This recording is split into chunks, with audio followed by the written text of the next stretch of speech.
I just want to welcome Jill Summers as our next highlighted practitioner for the Community Wellness Network. Welcome, Jill. Thank you very much. Jill is a coach, and we're going to just talk a little bit about what that means, why she got into it, and we're also going to talk about a really cool event that's coming up at the end of the month. Yeah? Yes. Yes. You're excited about that. Yeah. So what kind of coaching do you do? What inspired you to become a coach? And yeah, tell us a little bit about your work. Yeah. So I'm a high performance coach. What that means is I work with people who are high performers, and that's people who might have a lot of stress and chaos in their life. I like helping them find their balance, find their center. I want them to be able to get back into alignment with what brings them joy. And that's on all 4 levels. I call this the holistic paradigm: physical, mental, emotional, and spiritual. And so sometimes we get wrapped up in thinking, I just need to get my body in shape. But we don't pay attention to our thoughts, or we don't pay attention to our emotional life. We don't pay attention to our spiritual life. And now we're still not in alignment. Maybe the body is doing really well, but the other 3 components aren't being paid attention to. So I work with high performers and being able to do that. Beautiful. How'd you get into that work? I've always wanted to be of service and to help people. I started coaching the physical body when I was 19. And so I've watched a lot of performers, I've watched a lot of athletes. I worked specifically with athletes to begin with, and got my undergraduate degree in kinesiology and exercise science, and worked in health and wellness for a very long time. And then I got this calling to do some work with my spiritual body, and got a master's degree in spiritual psychology.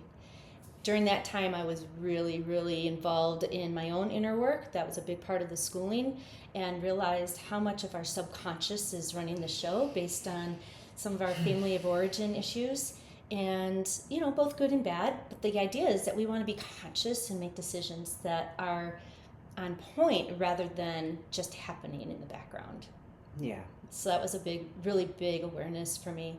And also understanding that our family of origin issues are steep deep. And because we're such sponges when we're young, and we just really absorb some of the messages, whether they were real or perceived, and those continue to steer our decisions and the way in which we think. So it's so important to clean those up in order to have a more alive and an aligned life. Yeah, for sure. And there's definitely people in our world that are just cool with who they are, right? Who they just came up in the storylines of their lineage and things like that. Like I know a girl that she was telling me about all her things, right? And when I was like, oh, is that something you want to change? And she's like, not really, right? So there's definitely those people, but there's also so many people in our world right now that are looking for that next thing that's going to help them evolve, right? Exactly. And it sounds like that's what you're offering. It is what I'm offering. We talk about change is catalyzed by either desperation or inspiration. Ooh, which right? do you think Let's is talk more? about that. I think that the majority of people wait for desperation to hit them. Yeah. And then that is the catalyst for change, which can be a really good thing. Yeah. It can be the thing. Thank God that happened. Yeah, even though sure. it sucked and it was awful at the time and it was Yeah. painful, but my life is so much better because of it. Yeah. So desperation can be celebrated for sure. And I'll be honest, most clients come to me when they're in a desperate place. And I don't mean desperate like, oh my God, my life is over, but like I'm really feeling the pain of life and I need to make a change. Then what happens in desperation is we're down here in this hole. And then we have to figure out a way to climb up the hole before we make progress that takes us forward. Yeah. Then they get out of the hole and make progress, and now they're in a place to be inspired. Catalyst for change can also come from inspiration. Yeah, that's cool. So you might see something, you might hear something, maybe it's something that we say here today, or you see somebody is doing something that like really is passionate and full of life, and you're like, I want to feel that kind of life. And then you go, I'm going to do what I have to do that because I want to feel that way. That's catalyst of change through inspiration. Love that. Isn't that great? And the thing is when you can get to the point where you're getting change because you're inspired, it's a lot more fun. Yeah. It's a lot lighter, and your forward progress is faster. Sure. And so you feel more accomplished and more achieved in making that change. Yeah, that makes sense. Yeah. That makes sense. I had a really interesting experience over the weekend. A friend of mine had a birthday party, and we were there, and we were talking. We were spending multiple days together, so we were having this conversation of like helping people with nutrition. They're in the health and wellness world, and this kind of thing. And I was like, oh, you should do a grocery store tour for natural grocers. Like, I've done that multiple times, and just took a group of people through there. And she was like, I think I'm going to do King Soopers. Well, and then I got like up in arms about it, because not about her doing that, but I just got real passionate, because I'm very passionate about leading people towards things that are going to improve their health. And so is she, don't get me wrong. But King Soopers does not commit to using farmers who don't use a peel, and Natural Grocers does. And so I kind of was like, but I don't want to, and I made this big deal about it. And I was like, oh, and I felt her retract, right? And then, so I called her later, and I just left her a little voice memo, because I always want my words to empower people, not cause people to retract, right? And our words are so powerful. And so I just left her a message. Hey, I just want to speak to this. I felt your energy retract when I said this, and I apologize. I wasn't mad at you. I'm mad at the industry.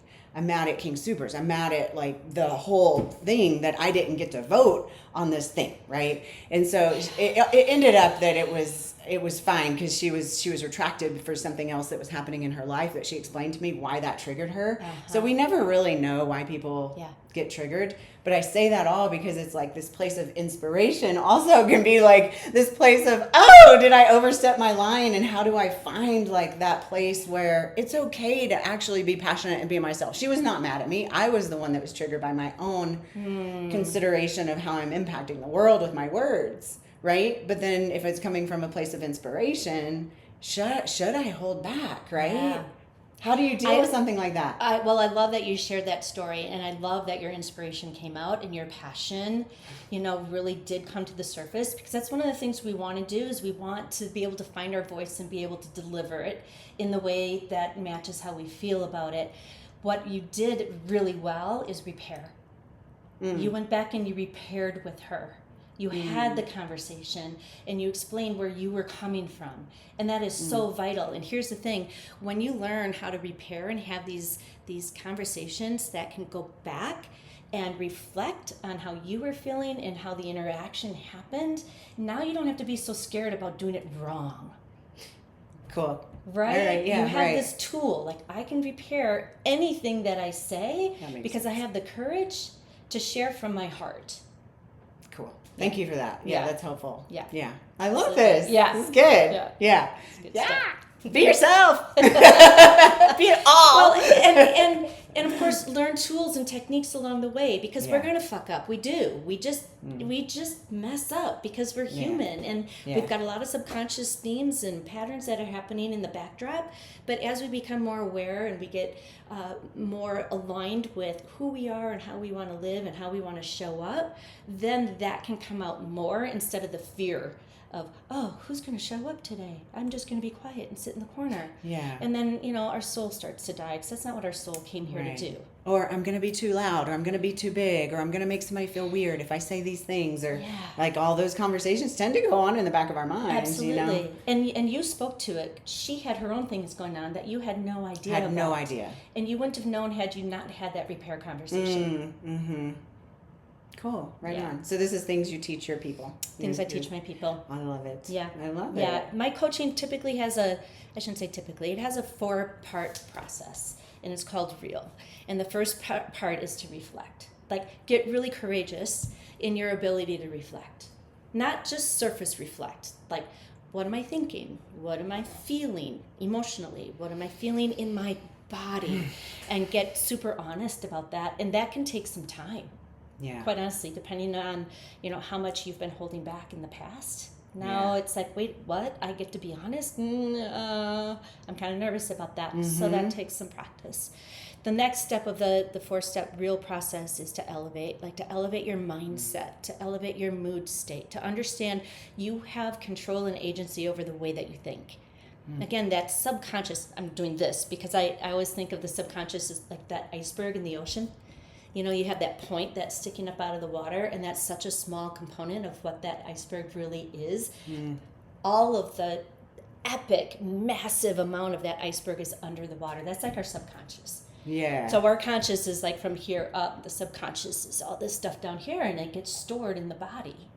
So to do a real assessment of yourself and to get really honest also invites you to go inside the body and to really pay attention to what's happening in the subconscious. But then we get to learn how to elevate the thoughts. And we get to elevate, when we elevate our thoughts, we elevate our mood or our emotions. And all an elevated mood, state, and mindset changes the way in which you behave. So that's really important to understand how you can control and have agency over thought and emotion. The other piece to elevating is your energy. If we have a physical body that is operating on a really low, you know this, you are the queen of this. If you have a body that's operating on low frequency or in pain or bad digestion, you're not going to have the ability to go into an elevated mindset and mood state.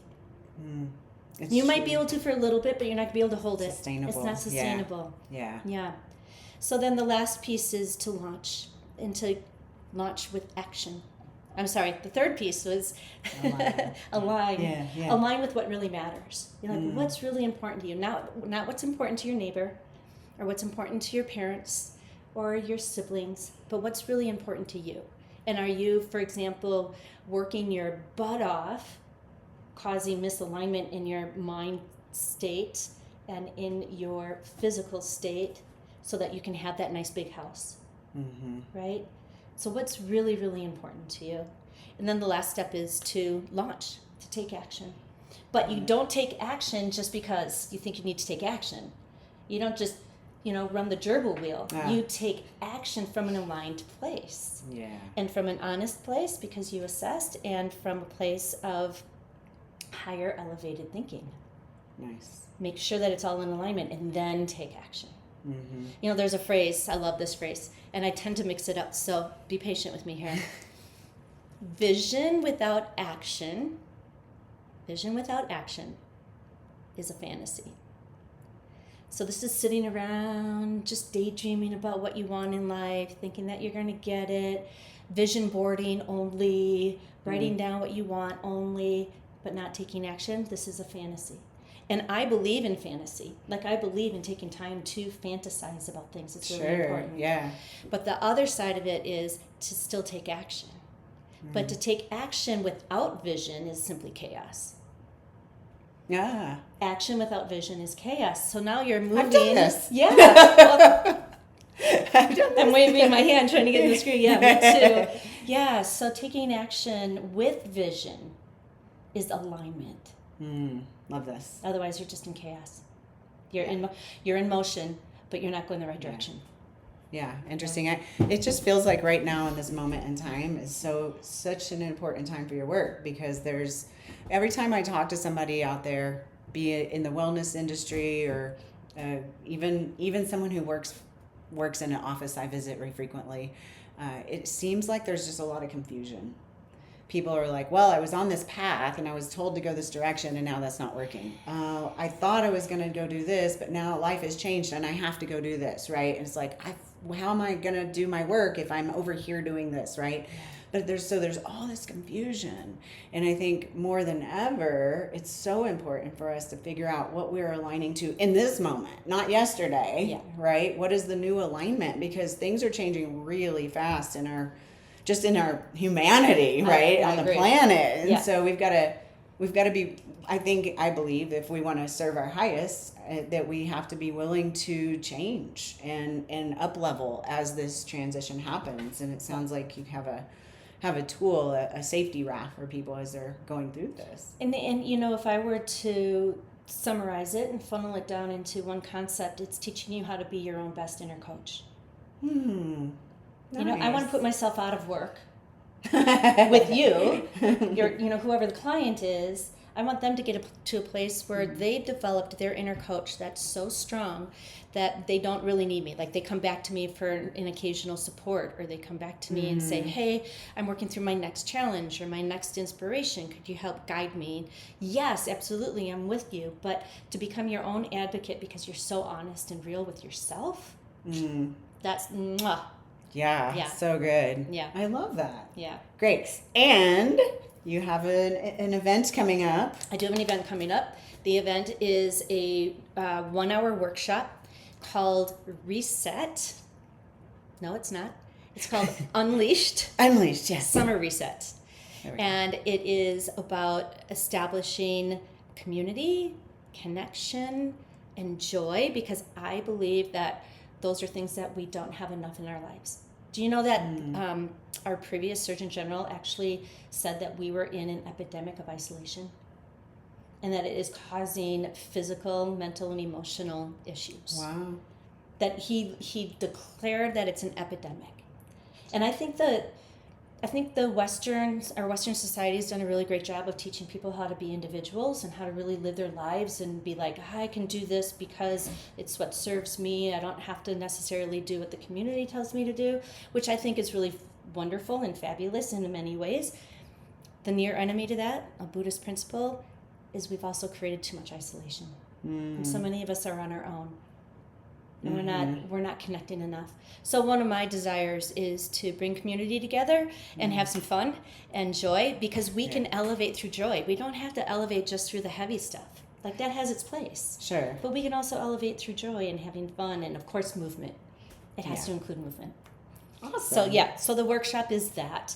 We'll come together at the community, and the fee is free. It's just an energetic exchange. Awesome. And so the exchange can be maybe you just come with a smile for a stranger that's in class with you. Beautiful. That's so fun. Or a canned good for St. Carmen's. Or some pet food for Boulder the shelter. Oh, cool. Yeah, thanks. Okay. Or a book that has inspired you and you are ready to pass it on to somebody else. So we'll let you do a book exchange. We'll have books there. You can maybe leave one and take one home with That's you. cool. And whatever's left behind, we'll donate to the library. I'm looking for The Clan of the Bear Cave. Oh! I haven't read it, but apparently I need to. Well, let's see if it shows up. Okay. Who has the Clan of the Bear Cave?